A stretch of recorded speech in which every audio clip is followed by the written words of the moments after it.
Bem, bom dia, povo de Deus. Bom dia. Bom dia, você de casa. Seja muito bem-vindo a mais um dia e mais uma oportunidade que temos em estudar a Palavra de Deus. Bom dia, meu irmão Jonathan. Bom dia, irmã Lua. Bom dia, igreja. Bom dia. Bom dia para você de casa. É muito bom ter sua companhia aqui novamente. Saber que todos os dias vocês estão conosco. Inclusive, eu quero dar um desafio aqui para vocês. Um dia eu estava ouvindo de um pastor que ele mandava orações em forma de mensagem para as pessoas, e eu achei isso interessante porque ele disse que muitas pessoas ficavam muito felizes.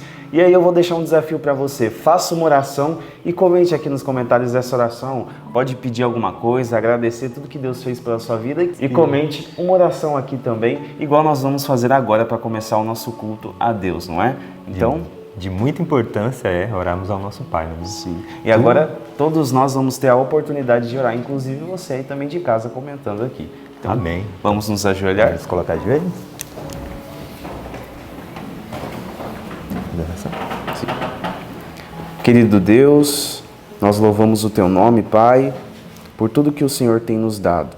Amém. Muito obrigado pelo dom da vida, Pai, por todos que acordaram e aqui estão assistindo esse vídeo, os que estão aqui, Pai, presente.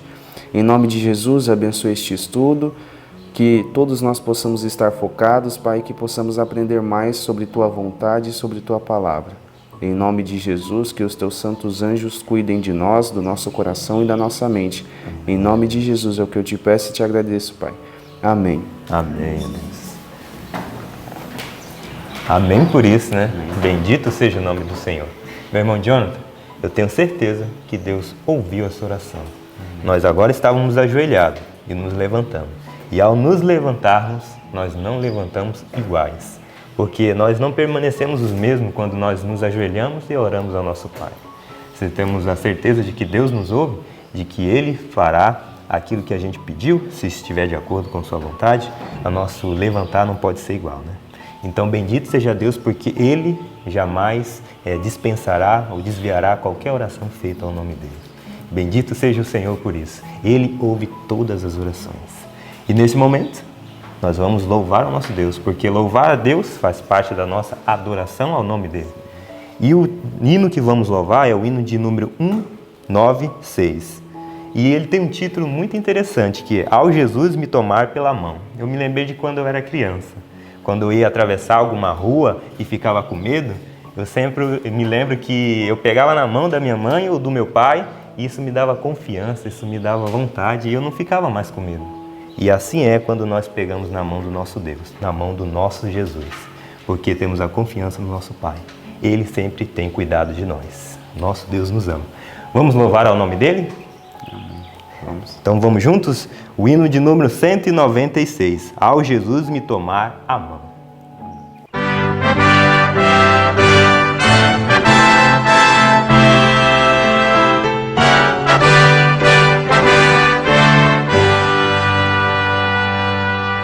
Dias turvos há em que busco em vão o semblante de meu Jesus. Mas em meio às trevas vislumbro a luz, ao Jesus me tomar a mão. Ao tomar minha frágil mão, ao tomar minha frágil mão, sinto vir do além força em seu poder. Ao Jesus me tomar a mão. Quando as forças faltam no jornada e me vem tentação vulgar, sinto a fé voltar e me animo então ao Jesus me tomar a mão. Ao tomar minha frágil mão, ao tomar minha frágil mão, sinto vir do além força em seu poder. Ao Jesus me tomar a mão. Quando a noite vem e não posso ver que caminho sem seguir então. Fulgurante luz vejo resplender, ao Jesus me tomar a mão. Ao tomar minha frágil mão, ao tomar minha frágil mão, sinto vir do além força em seu poder, ao Jesus me tomar a mão. Quando o instante atroz, derradeiro, enfim, for chegado também a mim, há de estar em calma meu coração, ao Jesus me tomar a mão. Ao tomar minha frágil mão, ao tomar minha frágil mão, sinto ver do além força em seu poder, ao Jesus me tomar a mão.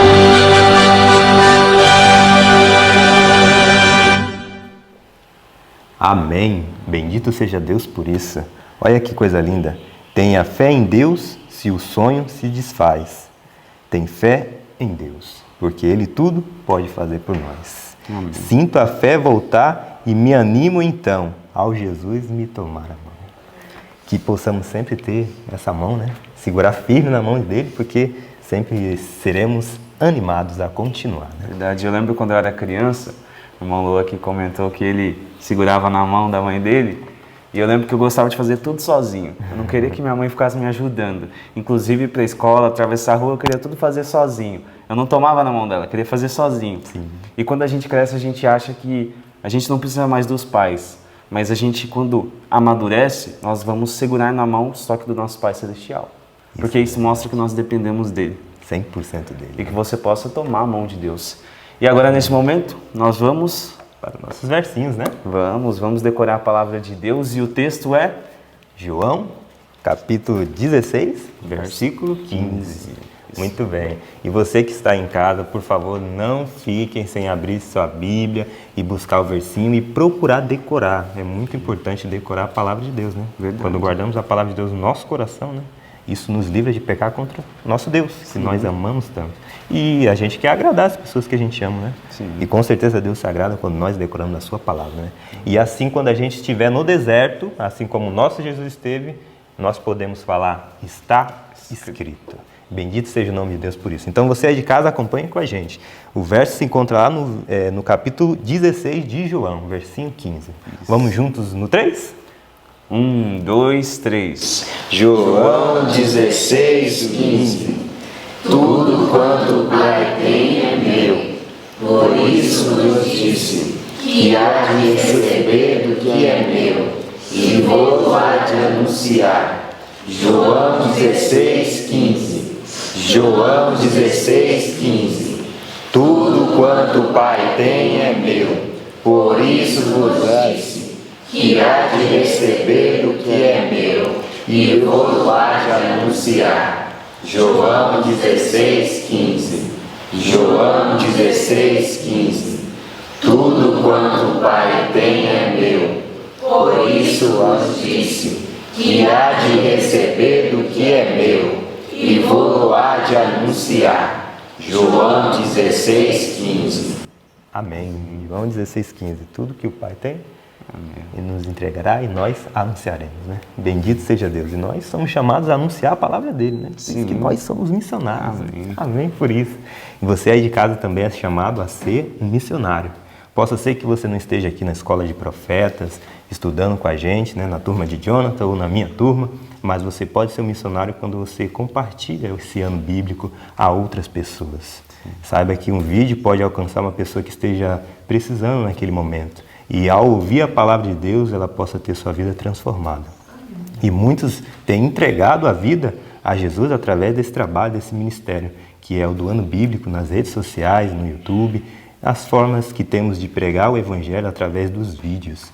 Então, que você possa compartilhar entre a sua família, entre os seus amigos, com aquelas pessoas que você conhece. E aí, Funciona como se fosse um efeito cascata ou em cadeia, né? Um vai passando para o outro e vai passando para o outro até alcançar muitas almas. Como a senhora White diz, joga uma pedrinha no mar, aí ela vai batendo e vai abrindo ondas, né? É assim que é quando você compartilha. Que Deus te abençoe e fique com esse estudo agora.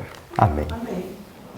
Olá, queridos, bom dia para vocês, bom dia, queridos que estão em casa, bom dia, amigos que louvam a Deus conosco todas as manhãs.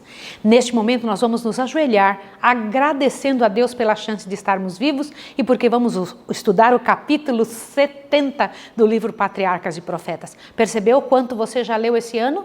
Todos os anos temos que fazer ano bíblico. Nossa chance está em buscar a Deus todas as madrugadas, antes do dia nascer, procurando: Senhor, me ajude, me encha o coração, fortaleça a minha mente, me dê palavras boas, me dê cabeça boa, me dê uma boa atuação na minha vida.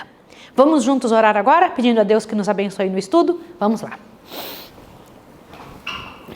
Santo Deus e amado Pai, bendito seja o teu nome, Senhor. Que privilégio poder estudar a Bíblia. Que chance nós temos de fazer as coisas funcionarem segundo o teu modelo. É o teu modelo que estudemos o ano bíblico. Ajuda-nos a levar isso avante para todas as pessoas, que as que estão em casa, que as que ouvem isso, possam todas estar envolvidas conosco na necessidade, no grande trabalho missionário de levar a tua palavra a todos os lugares. Em nome de Jesus. Amém. Sabe, enquanto eu estava orando, me veio ao coração o seguinte: peça às pessoas para que façam um trabalho missionário com o ano bíblico. É uma chance que nós temos de fazer isso acontecer. Imagine você que não faz de forma direta ano bíblico, mas pode fazer de forma direta trabalho missionário, mas pode fazer de forma indireta. Chame seus amigos, mande para os seus parentes, incentive as pessoas a fazerem o ano bíblico. Na verdade, é um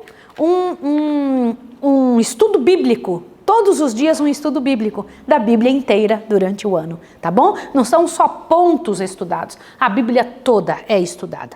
Hoje nós vamos estudar o capítulo 70 do livro Patriarcas e Profetas e 2 Samuel 6, corre lá, abre a sua Bíblia em 2 Samuel 6, corre. Faça isso. Se você não pegar a sua Bíblia, você vai simplesmente observar o que eu estou falando, mas você não vai se envolver na mensagem direta que o Senhor Deus tem para nós. 2 Samuel capítulo 6 a 10, aí você vê aqui quais são os títulos. Davi leva a arca para Jerusalém, promessas de Deus a Davi, ali você vê as guerras de Davi. Davi honra o filho de Jonatas, que era Mefibosete. O número 10, aqui o Senhor Deus batalhas contra os amonitas e os sírios, né? E segundo Crônicas, nós temos ali a repetição destas informações com alguns detalhes a mais. O que Crônicas traz? Era o registro do que acontecia com o povo, né? E em 1 Crônicas, aliás, 1 Crônicas capítulo 12, nós encontramos ali a repetição destas informações com alguns detalhes a mais, que o Senhor Deus vai nos dando para a gente entender melhor a situação, tá bom? Então vamos estudar. Eu quero lembrar você o que estudamos ontem. Ontem nós terminamos de uma maneira linda.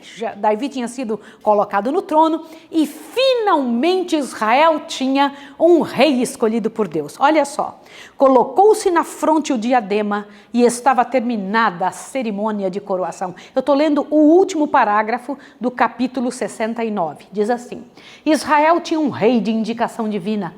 Aquele que tinha esperado pacientemente pelo Senhor viu a promessa de Deus, e Davi se ia cada vez mais aumentando e crescendo, porque o Senhor Deus dos exércitos era com ele. Bonito, né? Olha como terminou o capítulo 69, que eu fiz ontem com vocês. Ontem eu tive essa chance de fazer o capítulo 69 junto com vocês e terminei estudando isso. No entanto, olha o que diz hoje, o reinado de Davi.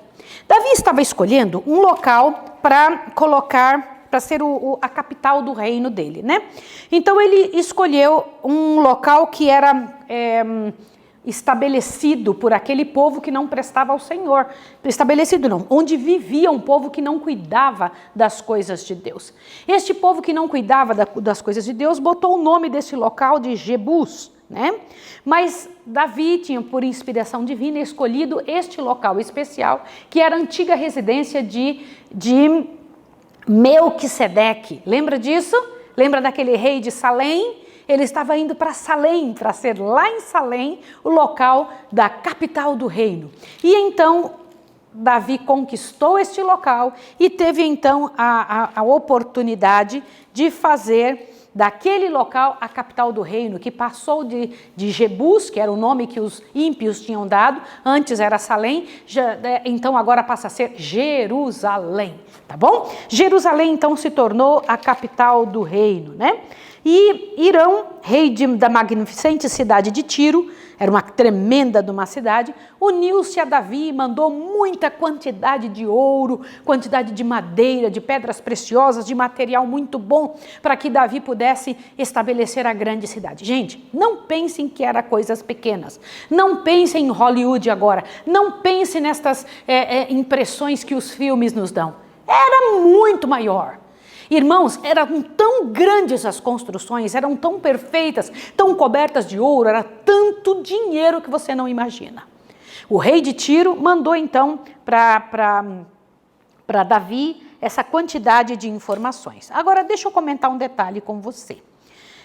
Então, a força crescente de Israel em sua união sob o governo de Davi, a aquisição da fortaleza de Jebus, que é essa que passou a ser Jerusalém, e a aliança com Hirão, rei de Tiro, provocaram a hostilidade dos filisteus. Os filisteus morrendo de inveja, gente, é um negócio terrível. Eles estão crescendo, vamos armar forças aqui, vamos brigar contra eles. Essa força crescente de Israel, como eles estavam crescendo, envolveu e trouxe de lá do fundo a inveja dos filisteus. Eles se armaram de guerra. Davi consultou a Deus. E quando Davi consultou a Deus, o Senhor Deus disse: pode vencê-los, pode ir, você vai vencê-los. E ele foi e venceu o povo em Refaim, no vale de Refaim. Mais um pouco o povo se uniu de novo contra Davi. Davi os vence em Gibeon, porque era Deus que vencia as suas batalhas. E eu fico tão impressionada com isso, tão impressionada, porque Deus abre portas de forma muito linda. Só que na segunda vez, Deus ainda trabalha de uma certa maneira. Quando Davi pergunta: Senhor, hei de subir contra os filisteus? O Senhor Deus diz: não vá pela frente, vá por trás. E quando você ouvir um estrondo de marcha pelas copas das amoreiras, então te apressarás, porque o Senhor saiu e está diante de ti a ferir o arraial dos filisteus. Irmãos, foi uma vitória tremenda. Aliás, a minha pergunta é: quem vencia pelo povo de Israel? Quem vencia no lugar de Davi? Davi era só um instrumentozinho, irmãos. Por maior que possa ser, embora cause tanta admiração para a gente, ele era só um instrumento. Quem que vencia? O Senhor Deus dos exércitos ia na frente, vencendo as batalhas, por ele. Então, Davi falou: vou trazer a arca do Senhor para aqui, para Jerusalém, essa cidade que eu acabei de construir, essa cidade que eu acabei de levantar, vou trazer a arca. Irmãos, aqui vem algo que ontem à noite eu estava lendo, e ao ler eu fiquei pensando: Senhor, por que tu agistes assim? E hoje pela manhã, ao continuar a estudar, eu tomei um susto de ver a resposta. Quer ver? Davi está trazendo a arca, resolveu trazer a arca para Jerusalém. Aquele templo que Moisés tinha levantado no deserto, 1000 anos antes, ainda existia. Só não estava com a arca lá. A arca tinha sido tirada. E Moisés havia morrido, morreu toda aquela geração, morreu todo aquele povo. 1000 anos é muito tempo. E então o que acontece? Davi é instruído a trazer a arca do Senhor. E ele então tenta trazer a arca de Deus com muito cântico e um grande espetáculo. Ele vem trazendo aquela arca de uma maneira, da casa de Abinadab, de uma maneira muito própria. Trouxe um carro novo puxado por bois, enquanto 2 filhos de Abinadab a acompanhavam. Os homens de Israel iam seguindo com exultantes aclamações, com cânticos de regozijo, com saltérios, com tamborins, com pandeiros. Lá vinha eles cantando atrás e levando a arca do Senhor. E Davi também ia, só que de repente a arca começou a cair e um dos homens que levavam a arca, chamado Uzá, colocou a mão para segurar a arca. Ele foi fulminado na hora. Eu vou te fazer uma pergunta. Você não sente um pouco de indignação quando você vê isso? Parece que ele estava correndo para segurar a arca, não deixar a arca do Senhor cair. Não pode, deixa eu tocar aqui, deixa eu segurar para não cair a arca. E o Senhor Deus o fulminou na hora, parou, o que era cântico se tornou em tristeza. E dentro do coração de Davi, silenciosamente, ele botou em dúvida a justiça de Deus. O quê? Foi isso mesmo. Aquilo que Uzá tinha feito trouxe diante do povo de Israel uma clara manifestação de que Deus não tinha gostado, não tinha aprovado. E ele foi morto na hora. No entanto, Davi, olhando aquilo, tinha feito com tanta alegria diante de Deus, com tanto regozijo, com tanto cuidado, mas dentro do coração dele ele ficou: nossa, esse nosso Deus é injusto. Colocou em dúvida a justiça de Deus. Gente, ele pensou: eu estava procurando honrar a Deus em frente deste símbolo da presença divina.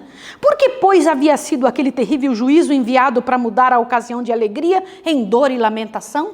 Mas, irmãos, aqui está a explicação. Você gostaria de ter explicação por que é que o Senhor Deus não aceitou que Uzá colocasse a mão na arca?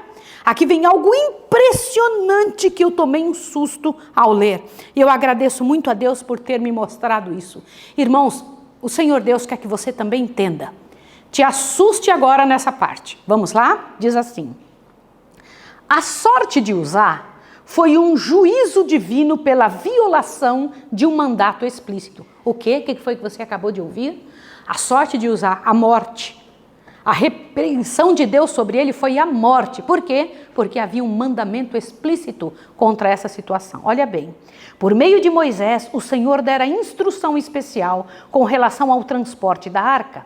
Ninguém, a não ser os sacerdotes, descendentes de Arão, deveriam tocá-la, ou mesmo olhar para ela estando descoberta. Como? Deus já havia dito. Como é que ele queria? Quando que Deus havia dito disso? 1000 anos antes.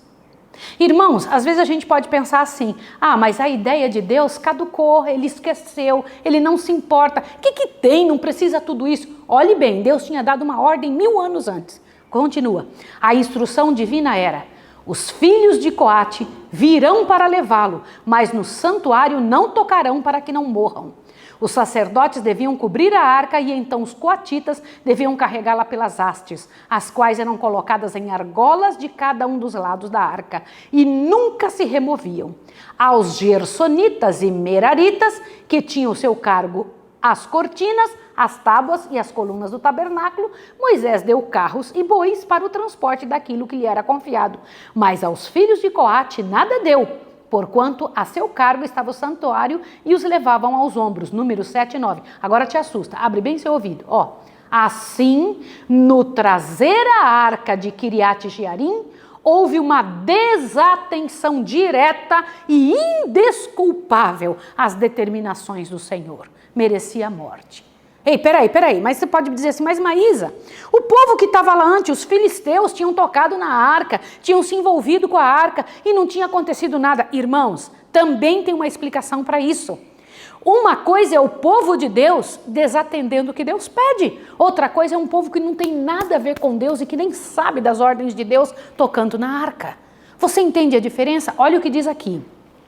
Davi e seu povo tinham se congregado para efetuar uma obra sagrada e a mesma entregaram-se com o coração alegre e disposto, mas o Senhor não poderia aceitar o serviço porque não era efetuado de acordo com suas orientações. Irmãos, eu tenho um medo muito grande de fazer alguma coisa para Deus do meu jeito. De fazer alguma coisa querendo agradar um, agradar outro, e não de acordo com as instruções do Senhor. Se o Senhor Deus disse alguma coisa com relação àquela situação, tem que ser feito daquele jeito. Senão o Senhor Deus não aceita. Senão o Senhor Deus tem sim, diante de todo o céu, uma responsabilidade de repreender o que está errado. Continua, olhe bem. Os filisteus, que não tinham conhecimento da lei de Deus, haviam colocado a arca em um carro quando a devolveram a Israel. E o Senhor aceitou o esforço que fizeram. Mas os israelitas tinham em suas mãos uma declaração compreensível da vontade de Deus em todas estas questões. E sua negligência às tais instruções desonrava a Deus. Olhe bem, eu sou responsável pela escola de profetas. Vocês já pensaram se aqui eu deixo que a coisa corra solta de acordo com a ideia de um, a ideia de outro, a falta de atenção de um, de acordo com gente que até quer ajudar, mas na verdade não leram, não sabiam ou não se envolveram com a instrução do Senhor. E aqui ainda diz assim, as instruções Olha, ainda diz aqui assim, ó, mas os israelitas tinham em suas mãos uma declaração compreensível da vontade de Deus. Se nós temos informações e alguém não quer seguir porque não quis ler, nós não podemos aceitar aquilo. Você entende a seriedade disso? Deus não aceita. Isso é muito sério. Olha o que mais ele diz. Em Uzá recaía a maior culpa de arrogância. Por quê? Porque o Uzá foi morto ao tentar colocar a mão. Arrogância. Por quê? A transgressão à lei de Deus, diminuir a intuição que ele tinha da santidade da mesma, e tendo sobre si pecados não confessados, atrever-se em face da proibição divina a tocar no símbolo da presença de Deus. Deus não pode aceitar uma obediência parcial, uma maneira frouxa de tratar com seus mandamentos.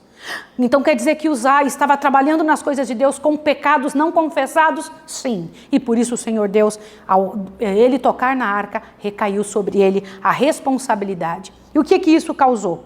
A reprovação divina cumpriu a obra também em Davi. Davi ficou pensando e começou a mudar a sua maneira de agir frente a todo o trabalho que estava em suas mãos para fazer. Ele se compenetrou, agiu sob influência divina, começou a repensar sobre o que ele tinha feito e agora tenta trazer novamente a arca. Só que agora ele veste-se de pano de saco. Agora ele vai com toda a humildade diante de Deus, pedindo perdão pelos pecados.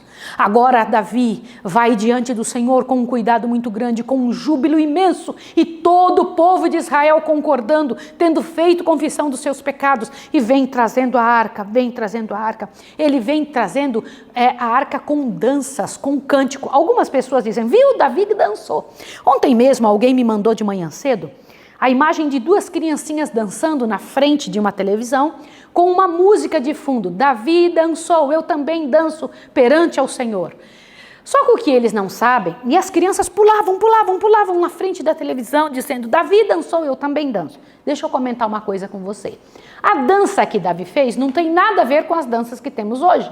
A nossa cabeça relacionada à dança não é a cabeça que Davi tinha relacionada a esse momento. Olha o que diz aqui. A dança de Davi em júbilo reverente perante Deus tem sido citada pelos amantes dos prazeres para justificarem as danças modernas da moda, mas não há base para tal argumento. Em nosso tempo, a dança está associada com a extravagância e orgias noturnas. A saúde e a moral são sacrificadas ao prazer para os que frequentam os bailes. Deus é objeto de meditação e reverência? Não, Deus não é objeto de reverência durante essas danças. Eles estão com oração e cântico no coração? De jeito nenhum. O Davi, neste momento, estava com o coração cheio, olha. A música e dança em jubiloso louvor a Deus, por ocasião da mudança da arca, não tinha mais pálida semelhança com a dissipação da dança moderna. Compreendeu isso daí? E lá vem então, e vocês sabem como foi? Olhe bem, eles vinham andando e as portas de Jerusalém foram abertas. Quando as portas de Jerusalém foram abertas, eles cantavam assim, ó. Levantai, ó portas, as vossas cabeças, levantai, ó entradas eternas, e entrará o Rei da Glória. E aí um grupo cantava, mas quem é o Rei da Glória? E eles cantavam, o Senhor forte e poderoso, o Senhor forte nas batalhas, este é o Rei da Glória. E então de novo o grupo cantava, levantai, ó portas eternas, para que entre o Rei da Glória. Imagine que bonito que não foi isso. Todo um povo, milhares de pessoas cantando. Deve ter sido um espetáculo muito grande. E por fim, meus irmãos, terminou o serviço religioso e o próprio rei promulgou uma bênção sobre todo o povo. Mas tinha alguém que queria azedar a situação. Quem era ela? Mical, a esposa de Davi. Eu não sei se você se lembra, um dia eu quero até fazer um sermão sobre isso. Mical estava com o coração todo azedo. Mical era filha de Saul, tá lembrado? Mical tinha sido esposa de Davi, tinha sido dada para outro homem, Davi pediu ela de volta, ela guardava ainda um pouquinho de ressentimento por causa da morte de seu pai, de seus irmãos, e olha só a situação. Quando ela viu Davi vindo, em louvor diante de Deus, em pano de saco, em humilhação, aí ela pega e diz o seguinte, ela o desprezou em seu coração.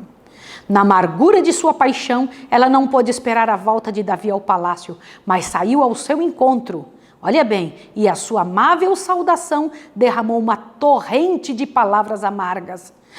Como assim? penetrante e incisiva foi a ironia do seu discurso. Quão honrado foi o rei de Israel, descobrindo-se hoje aos olhos das servas de seus servos, como sem pejo se descobre qualquer um dos vadios. O que ela falou? Davi estava todo feliz de vê-la, ele estava todo contente de trazer a arca. Davi estava ali vestido como povo comum, e ela então repreende ele, bem brava, com palavras amargas. E ele então, Davi, tomou uma posição naquele momento contra Mical. Olha o que ele disse. Davi compreendeu que fora o serviço de Deus que Mical havia desprezado e desonrado. Como assim? Quero dizer uma coisa para você. Quando uma pessoa está a serviço de Deus, ela é o próprio serviço de Deus naquele momento. Cuidado com o que você fala contra alguém que está envolvido com o trabalho do Senhor. Às vezes, falar mal de uma pessoa e contra uma pessoa não é simplesmente falar contra a pessoa, você está falando contra o que ela carrega sobre si. E então o que aconteceu com Mical? Olhe bem. Perante o Senhor que me escolheu a mim antes do que a teu pai e a toda a tua casa, mandando-me que fosse chefe sobre o povo do Senhor, sobre Israel, perante o Senhor me tenho alegrado. E ainda mais do que isso me envelhecerei e me humilharei aos meus olhos e das servas e de quem falaste, delas serei honrado. A reprovação de Davi foi acrescentada a uma reprovação do Senhor. Por causa de seu orgulho e arrogância, Mical não teve filhos até o dia de sua morte. Como assim? Maldição por meio da fala. É isso mesmo que você está ouvindo. O Senhor colocou a mão sobre Mical. Nunca mais ela gerou ninguém. Por quê? Pelas palavras dela, desta maneira. Gente, eu acho isso muito sério. Muito sério. Custou a ela grande, mas grande valor. O que ela falou, cuidado com a sua fala sobre atitudes de quem está a serviço de Deus. Isso fui eu que escrevi aqui no meu livrão, né? As cerimônias solenes que acompanharam a mudança da arca tinham produzido uma impressão tremenda no coração de todo o povo. E por anos, meus irmãos, né? E os povos circunvizinhos, as pessoas todas passaram a respeitar demais a Israel. Todo mundo estava observando e vendo e dizendo, louvado seja o nome de Deus pelo que acontece com Israel. Só que, no entanto, deixa eu comentar um detalhe para você, né? Davi queria agora fazer a construção da arca, mas lhe foi negado. Peraí, por quê? Ele queria Davi queria agora construir o templo, mas lhe foi negado. Por quê? Por que foi negado a Davi? Eu preciso comentar com você uma coisa. Nós gostamos de dizer que Deus perdoa, e Ele perdoa mesmo, mas Deus não pode tirar a consequência de nossas atitudes. O que fazemos em nossa vida nos marca e nos torna incompetentes para fazer outras obras maiores mais tarde. Do que eu estou falando? Algumas atitudes nossas são a base que é necessária para que não possamos nunca mais participar de algumas coisas. Do que eu estou falando? Te assusto agora para que você possa saber o que é que acontece quando nós agimos de forma errada. Somos perdoados, mas alguma coisa nunca mais volta a ser como antes. Olha só o que diz aqui. A razão por que Davi não devia construir o templo foi declarada. Tu derramaste sangue em abundância e fizestes grandes guerras. Não edificarás casas em meu nome. Um filho que há de nascer de você vai fazer esse serviço. Eis que o filho que te há de nascer será homem de repouso, porque repouso lhe dei de dar a todos os seus inimigos em redor. Salomão, pacífico, será o seu nome, e paz e descanso darei a Israel nos seus dias. Este edificará casa em meu nome. Interessante isso, né? Um pecado do passado impede de receber outros privilégios? Sim, é isso mesmo.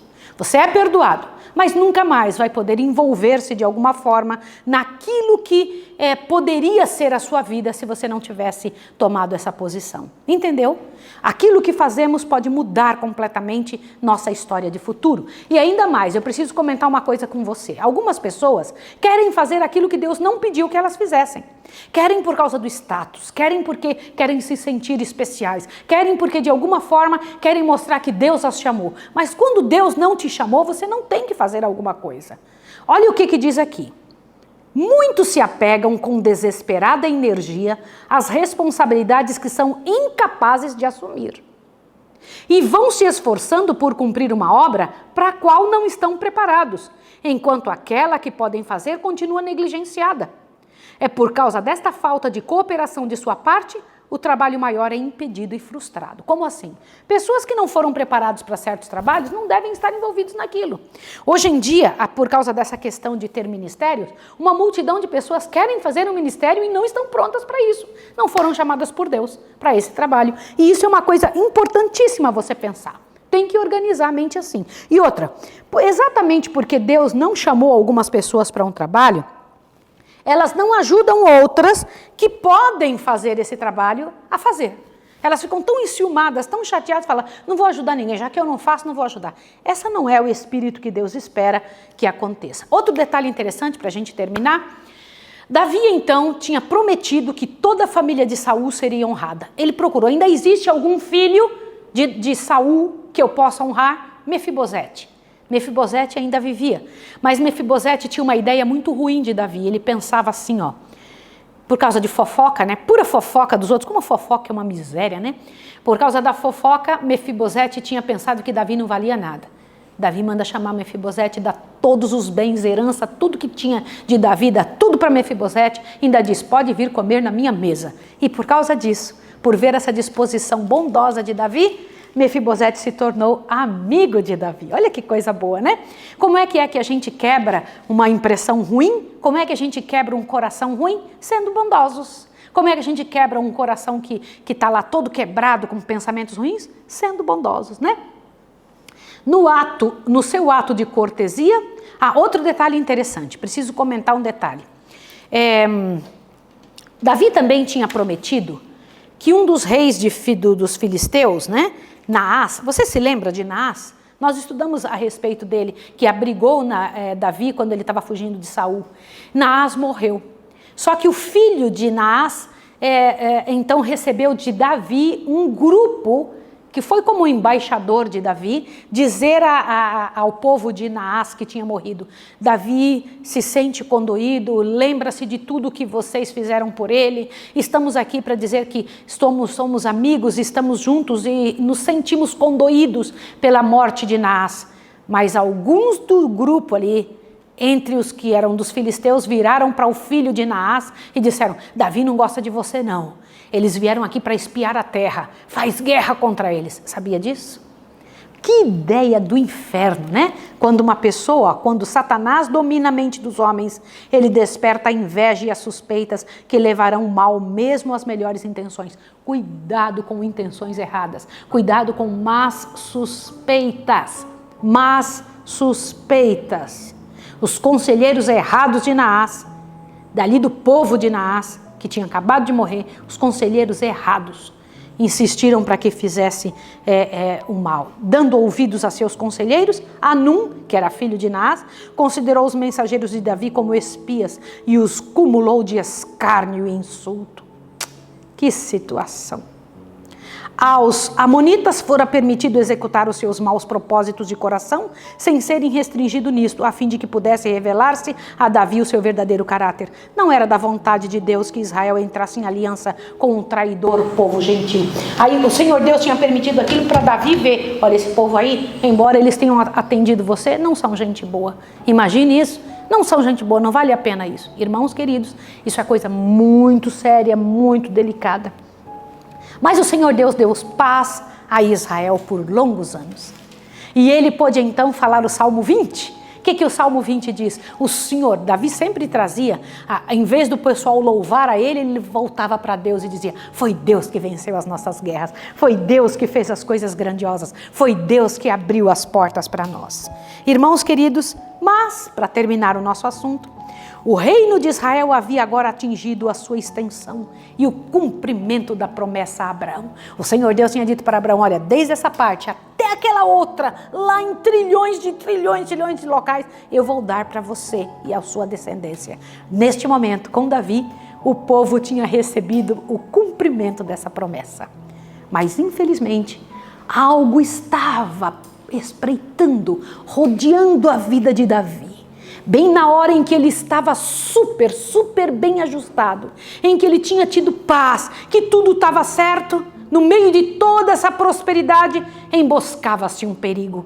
No tempo de seu máximo triunfo exterior, Davi se encontrava no máximo perigo e defrontou sua mais humilhante derrota. Do que nós estamos falando? Você tem que estudar conosco o capítulo 71, que vamos estudar amanhã. Eu quero estudar isso com você. Cuidado na hora que tudo vai bem.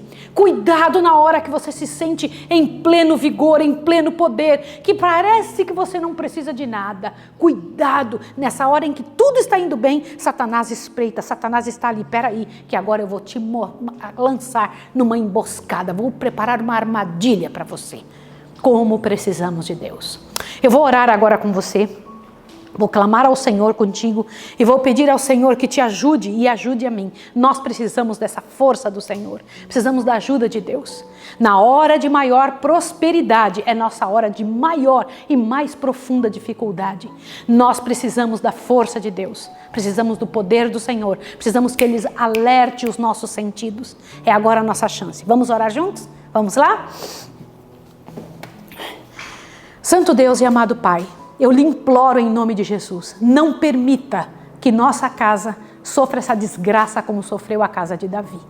Não deixe, Senhor Deus, a gente pensar que prosperidade é um fim em si mesmo.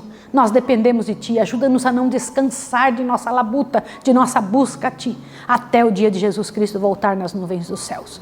Ajuda-nos a estarmos fora de fofocas, ajuda-nos, Senhor Deus, a não ter más suspeitas contra as pessoas, ajuda-nos, Senhor, a não nos posicionarmos de forma contrária ao que o Senhor Deus tem pedido, em nome de Jesus. Amém. Queridos, que Deus abençoe vocês, encha vocês de força e coragem. E que a sua vida seja uma bênção para Jesus neste dia. Até amanhã.